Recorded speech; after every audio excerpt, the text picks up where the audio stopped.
오늘 우리에게 주시는 하나님 말씀 창세기 1장 31절입니다. 구약성경 이쪽에 있습니다.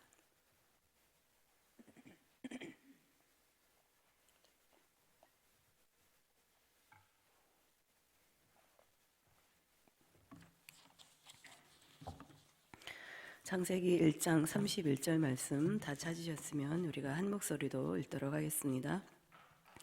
하나님이 지으신 그 모든 것을 보시니 보시기에 심히 좋았더라. 저녁이 되고 아침이 되니 이는 여섯째 날이니라. 아멘. 제가 어제부터 감기가 심하게 걸려서 지금 목소리가 잘 나오지 않습니다. 아침에 좀 일찍 일어나서 목을 계속 좀 써갔는데도 잘 안 나와요.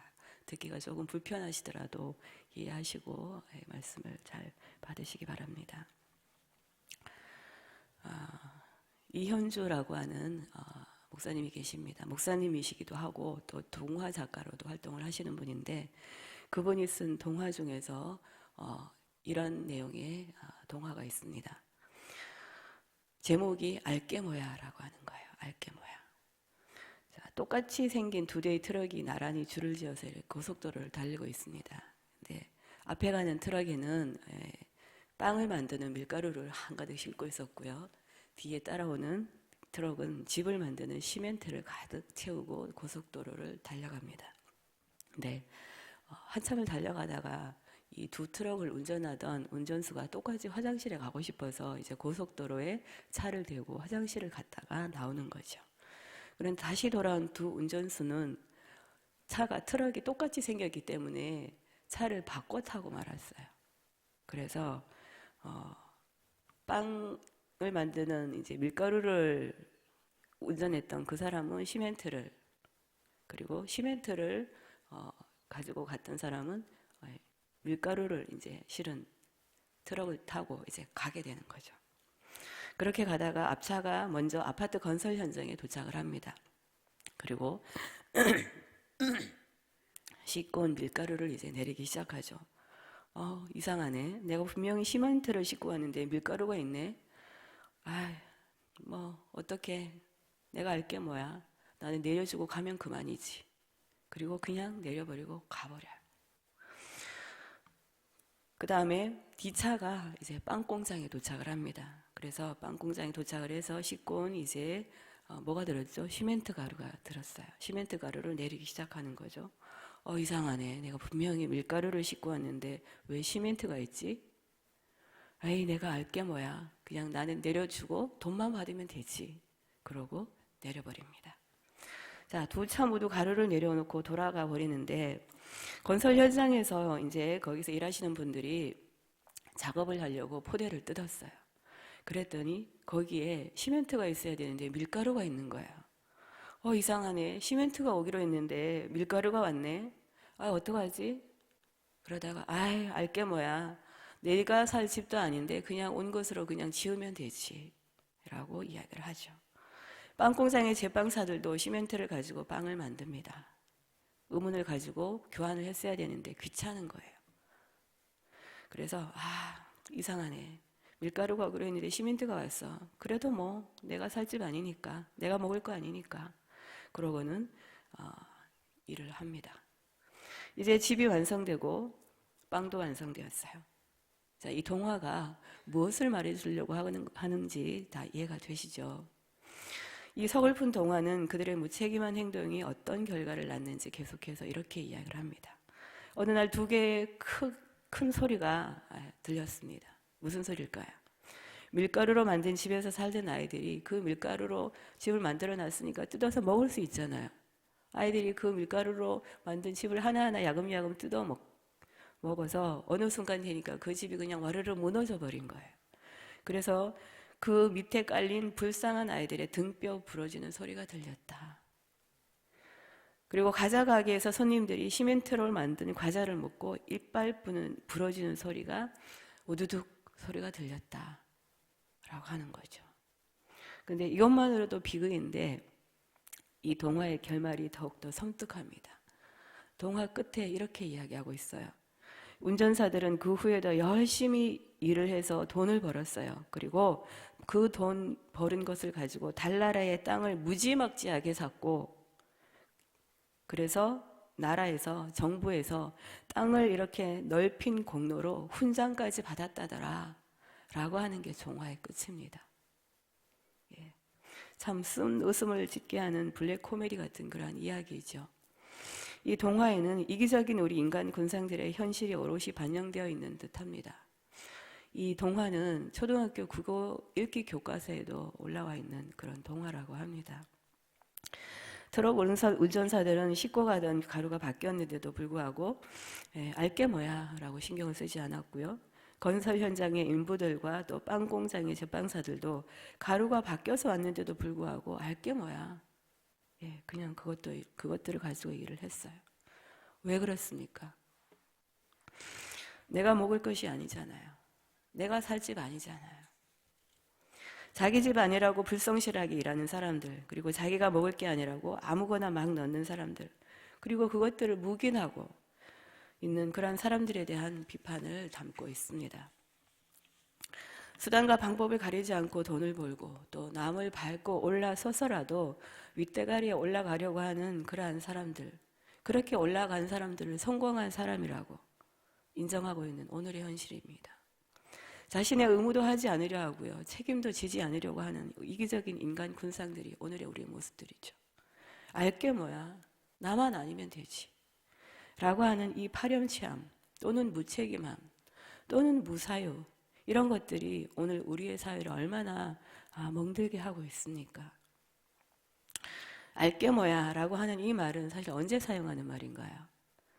보편적으로는 자신과는 상관이 없는 그런 일들을 보았을 때, 또는 별로 끼어들고 싶지 않을 때, 아니면 귀찮거나 또는 신경 쓰고 싶지 않을 때 등등 여러 가지 상황에서 우리는 알게 뭐야 라고 하는 그런 표현을 하고 삽니다. 나만 아니면 되고 나만 잘 살면 된다는 그런 이기적이고 무책임한 정서가 오늘 우리 사회에 정말로 만연해 있습니다.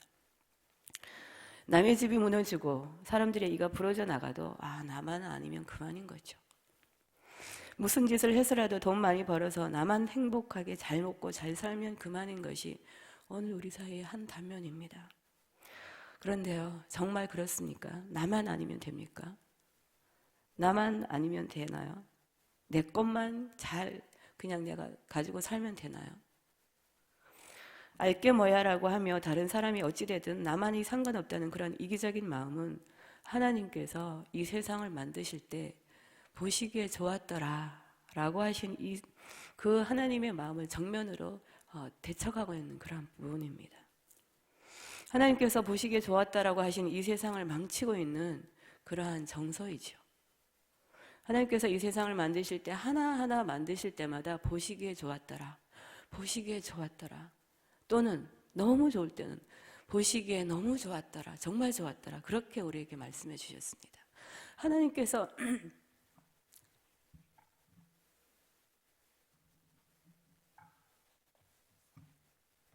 보시기에 너무나 좋아했던 이 아름다운 세상을 우리가 오늘 망치면서 살아가고 있는 거예요.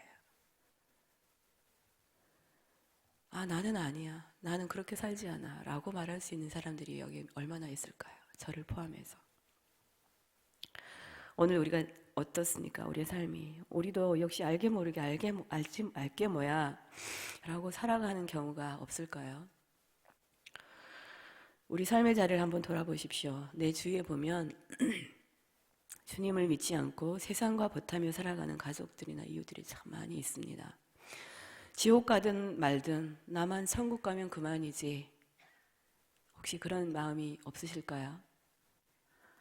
전도의 사명을 우리가 얼마나 감당하고 있습니까? 우리 아파트 옆에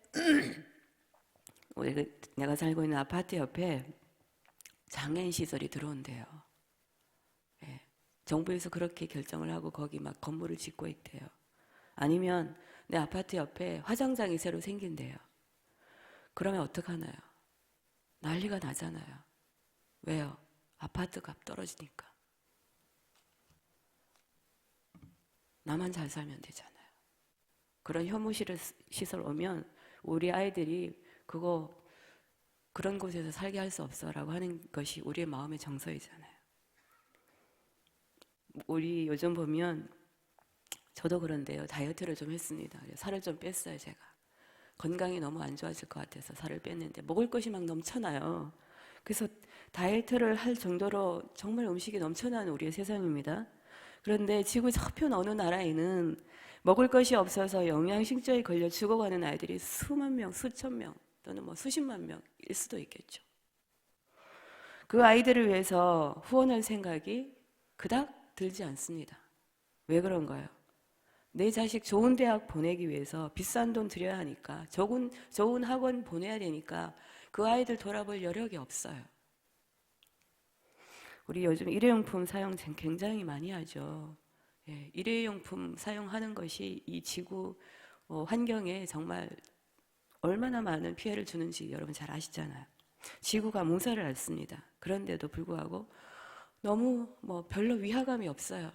아주 물론 이거 사용하면 안 되는데 그런 생각이 조금 들 수는 있지만 그래도 내 손에는 그냥 일회용품 들려 있습니다. 우리 손에. 우리 후손들이 이 지구에서 어떻게 살아가든 간에 지금 내 삶의 편리함이 더 중요하죠. 예. 우리 교회에서 이러저러하게 봉사의 손길들이 참 많이 필요합니다. 그런데 나는 하고 싶지 않아요. 나 시간도 없고 나 아니어도 누군간 하겠죠 라는 마음이 듭니다. 예. 우리 화장실 가면 고속도로도 그렇고 우리 교회도 가끔 보면 화장지가 떨어진 때가 있어요. 난감하죠. 근데 다행히 내가 사용할 만큼은 있어. 그래서 나는 다 사용했으니까 뒤에 올 사람들이 곤란을 겪든 말든 무슨 상관이야. 그냥 가버리죠. 그게 오늘 우리의 모습 아닙니까? 물론 다 그런 건 아니에요. 우리 여기 계신 분들은 그렇게 생활하지 않으리라고 믿습니다. 그런데 때로는 그래요. 오늘 우리 사회에 영혼 없는 이들이 얼마나 많은지 모릅니다. 우리 뉴스를 통해서 정말 들려오는 소식들이 정말 가슴을 치는 내용들이 얼마나 많은지 몰라요.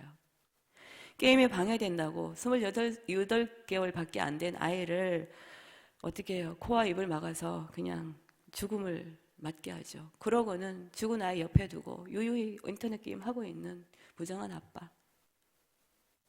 아이가 말을 듣지 않는다고 아이를 때려서 죽여버리죠. 모두 남의 고통이나 아픔에 공감할 줄 모르는 그러한 우리 인간들의 모습입니다. 하나님께서는 우리에게 혼자만 잘 먹고 잘 살아라 그렇게 말씀하시지 않습니다.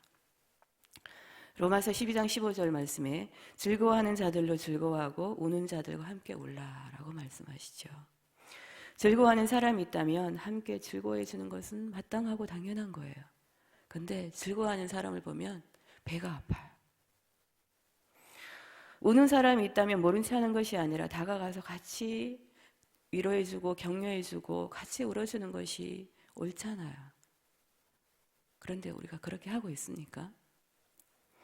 믿음의 사람들은 살아가면서 늘 생각해야 되는 것이 있어요. 그게 뭐냐면 우리가 바로 하나님의 손이고 우리의 손이 하나님의 발이고 또 하나님의 입이고 눈이라고 하는 사실입니다. 하나님께서 우리를 만들어 주셨으므로 우리에게 있는 모든 것이 하나님의 것이 아닌 것이 없어요.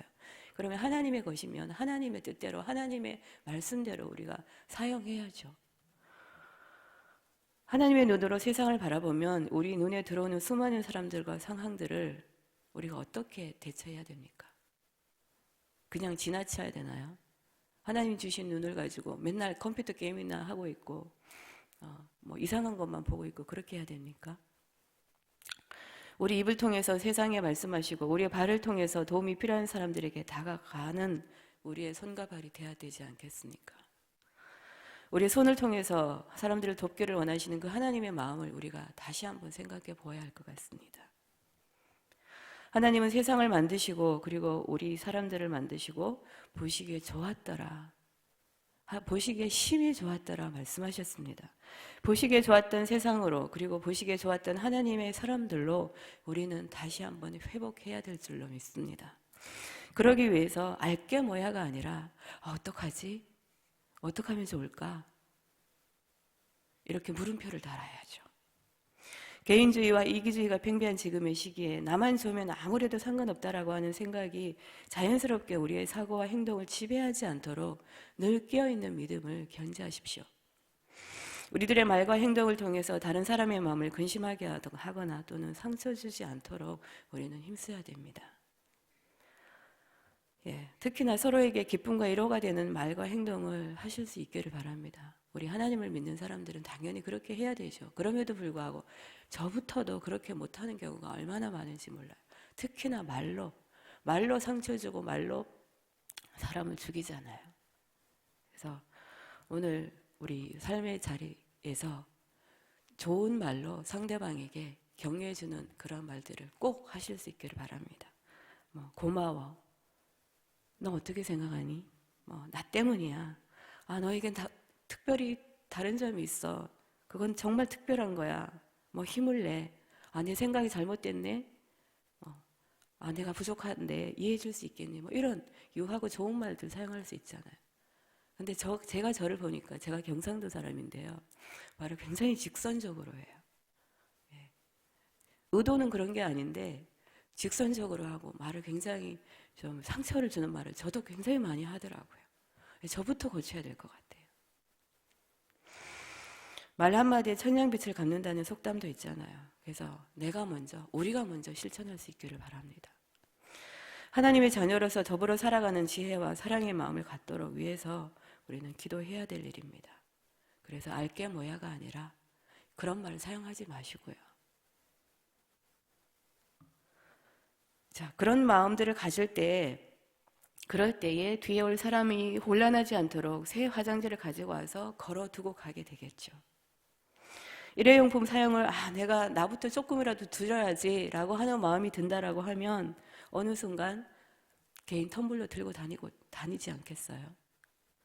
자기 아파트에 저기 아프리카에 깡마른 그런 아이들이 어느 순간 내 눈에 그리고 내 마음에 들어오게 되면 어느 순간 후원 약정서 한 장 쓰게 되지 않을까요? 내 가족, 내 이웃이 주님을 모르고 지옥 갈 것이 너무나도 마음 아파서 핍박을 받으면서라도 복음 전도 사역의 그 현장에 내가 있지 않겠습니까? 오늘 우리에게 24시간이라고 하는 시간이 주어졌습니다. 오늘 하루를 어떻게 채워나갈지는 전적으로 오늘 우리의 선택이에요. 내가 이렇게 행동할지 저렇게 행동할지, 이런 말을 할지 저런 말을 할지. 오늘 하루가 하나님께서 기뻐하시는, 그리고 하나님이 보시기에 좋았던 세상이 되기 위해서, 그리고 그러한 사람이 되기 위해서 하나님께서 말씀하신 그 말씀이 우리의 마음가운데 콱 박혀가지고 믿음으로 행하며 그렇게 믿음으로 나아갈 수 있기를 주님의 이름으로 축원합니다. 기도하겠습니다. 우리의 삶의 자세가 또는 가치관이 늘 하나님을 향한 긍정성을 향해서 나아가므로 어떤 환경이나 여건 속에서도 부정적인 모든 부분들을 뛰어넘을 수 있는 믿음을 더하여 주시옵소서. 하나님, 우리가 알게 뭐야 라고 하며 살아가는 것이 아니라 어떻게 하지? 라고 하나님 물음표를 던지며 살아갈 수 있도록 도와주시기를 원합니다. 어렵고 힘든 삶의 자리에 처할지라도 오히려 믿음의 눈으로 사랑하게 하시고 이해하게 하시고 소망을 갖고 내일을 바라보고 하늘을 바라보며 살아갈 수 있는 이 땅에서 우리의 삶이 될 수 있도록 도와주시옵기를 살아계신 예수님의 이름으로 기도합나이다. 아멘. 하늘에 계신 우리 아버지의 이름을 거룩하게 하시며 아버지의 나라가 오게 하시며 아버지의 뜻이 하늘에서와 같이 땅에서도 이루어지게 하소서. 오늘 우리에게 일용할 양식을 주시고 우리가 우리에게 잘못한 사람을 용서하여 준 것 같이 우리 죄를 용서하여 주시고 우리를 시험에 빠지지 않게 하시고 악에서 구하소서. 나라와 권능과 영광이 영원히 아버지의 것입니다. 아멘.